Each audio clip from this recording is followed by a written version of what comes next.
అండి. కొంతమంది దృష్టిలో దీన స్థితిలో ఉన్న సేవకులు సరైన సేవకులు కాదు. బాగా సేవకుడు అంటే ఒక రేంజ్ ఉండాలా, ఓ పొజిషన్ ఉండాలా, దానికి తగ్గ విధానం ఉండాలా. మళ్ళా దైవజనుడికి శ్రమలు వచ్చినాయి అనుకో, మంచోడైతే ఎందుకు వస్తాయిలే, భక్తుడైతే ఎందుకు వస్తాయి, దేవుడు తోడై ఉండడు. ఇన్ని వస్తున్నాయంటే, ఇన్ని సమస్యలు వస్తున్నాయంటే మరి ఊరికెందుకు వస్తే ఎంత తేడానో. యేసయ్య కఠినమైన శ్రమలు పొందాడు, యేసయ్య తేడానా? పౌలు మహనీయుడు కనీసం దిగంబరత్వంతో బ్రతికాడు. ఒక రోజైతే ఒంటి మీద బట్ట కూడా లేని దిగంబరత్వాన్ని అనుభవించాడు. పౌలు ఫుల్ తేడానా? కొన్నిసార్లు మన జడ్జిమెంట్ పక్కా రాంగ్ అవుతుందండి. కొన్నిసార్లు మనం అబ్బో ఈయన పెద్ద మహా గొప్ప భక్తుడు అనుకున్నాడు, పరమ భ్రష్టశిఖామణి ఉంటాడు. కొన్నిసార్లు ఇతడు దేవుంది, ఇతడు ఫుల్ తేడా, అందుకే ఇంత దరిద్ర కొట్టి బతుకుతున్నాడు అన్నోడే దేవుని దృష్టిలో యోగ్యుడుగా ఉండొచ్చు. వాళ్ళ రేంజ్ని బట్టి వాళ్ళని అంచనా ఎవ్వడిని వేయొద్దు. దీన స్థితిలో ఉన్నాడని అతడు తక్కువ అనొద్దు, ఉన్నత స్థితిలో ఉన్నాడని అతడు స్పెషల్ అనొద్దు. ఎవడు యోగ్యుడో ఎవడు అయోగ్యుడో ఎవడి బ్రతికేమిటో నిర్ధారణ చేయాల్సింది నువ్వు నేను కాదు, నీతిగల న్యాయాధిపతి. మనుషుల యొక్క వేషధారణను చూసి చాలా మంది మోసపోతా ఉంటారు. ఎంత ప్రమాదమో తెలుసా? కొంతమంది మాట్లాడగా నేను విన్నాను, ఎవరికన్నా సమస్య వస్తే చాలు, వాళ్ళు మంచోళ్ళు అయితే ఎందుకు వచ్చింది, వాళ్ళు శ్రమ పడుతున్నారంటే తేడా కాబట్టే పడుతున్నారు. అసలు అదేం పద్ధతి? ఎవరికన్నా కష్టాలు వచ్చినాయి అంటే తేడా అయితేనే కష్టాలు వస్తాయా? మరి ఈ రాత్రి యోసేపు గురించి చెప్పుకున్నాం, మరి యోసేపు ఏం తేడా నెగజట్లు పడ్డాడండి అంటే వీళ్ళ దృష్టిలో గొప్పవాడంటే ఏ శ్రమలో ఏ సమస్యలో ఏ బాధలు ఉండకూడదు అనమాట. ఎవడన్నా శ్రమలు పడ్డాడంటే ఇంకంతే తేడా. పాము గరిసేసరికి నరహంతకుడు, సముద్రంలో నుంచి అయితే తప్పించుకున్నాడు కానీ న్యాయమతని బ్రతుకనీయదు.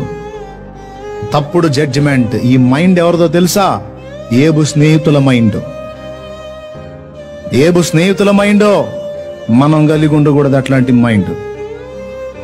పాపం ఏబు దీన శ్రమ చూసి 7 రోజులు ఉపవాసం ఉండి ఆయన కొరకు అంగలాత్యాలు విలపించారు. అరే ఎలా ఉండే ఏబు, ఎలా అయిపోయాడు, ఏంటి ఈ పరిస్థితి అని దుఃఖపడి 7 దినాలు కూడు నీళ్లు లేకుండా అంతను కూర్చున్నోళ్ళు తీరా ఏబు దగ్గరకు వచ్చి, ఏబు ఏమిటి నాయనా, నీకు ఈ కష్టాలు ఏమిటి స్నేహితుడా అని ఓదార్చాల్సింది పోయి, అసలు నీకింత శ్రమ వచ్చిందంటే ఏబు ఊరకు రాదు, ఏదో తేడా నువ్వు. అసలు ఒక్కరోజే 10 మంది పిల్లలు చచ్చిపోవటం ఏమిటయా? ఏదో ఒకళ్ళరంటే అది వేరే సంగతి, ఒకేసారి 10 మంది చచ్చిపోయారంటే ఏదో మొత్తానికి నువ్వు తేడా అని, అందుకు తేడా ఇందుకు తేడా, నువ్వు అట్లా తేడా ఇట్లా తేడా అని పాపం ఉన్న గాయాలు గాక అయిన గాయాలు గాక మళ్ళా ఈ పోట్లు ఒక పోట్లు.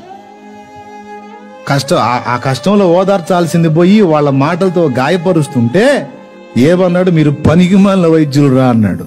గాయాలు కట్టేవాడురా స్నేహితుడంటే, గాయం చేసేవాడు కాదు.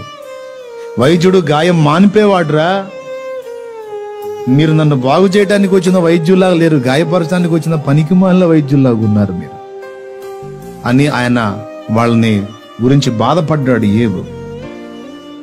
ఏబును గురించి దేవుడే సాక్ష్యం ఇచ్చాడు. ఏబులో కొన్ని లోపాలు ఉన్నది వేరే సంగతి, ఆ దేవునికి ఏబుకు చెందింది. ఇంకొకటి నిందించడానికి అవకాశం ఇవ్వడు దేవుడు, సైతానికే ఛాన్స్ ఇలా. అతడు న్యాయవర్తనుడు, యథార్థవంతుడు, యెహోవా యందు భయభక్తులు కలిగి చెడుతనము విసర్జించిన వాడు, అతడు చాలా పర్ఫెక్ట్ అని దేవుడే సాక్ష్యం ఇస్తే వీళ్ళొచ్చంటారు నువ్వు తేడా అంట. చివరికి దేవుడు ఏమన్నాడు తెలుసా? ఏబు పలికినట్టు మీరు యుక్తమైన దాన్ని పలకలేదు గనుక మీకు నాకు వ్యాజ్యం, మీ అంతు తేలుస్తానరా, మిమ్మల్ని చంపుతా అన్నాడు.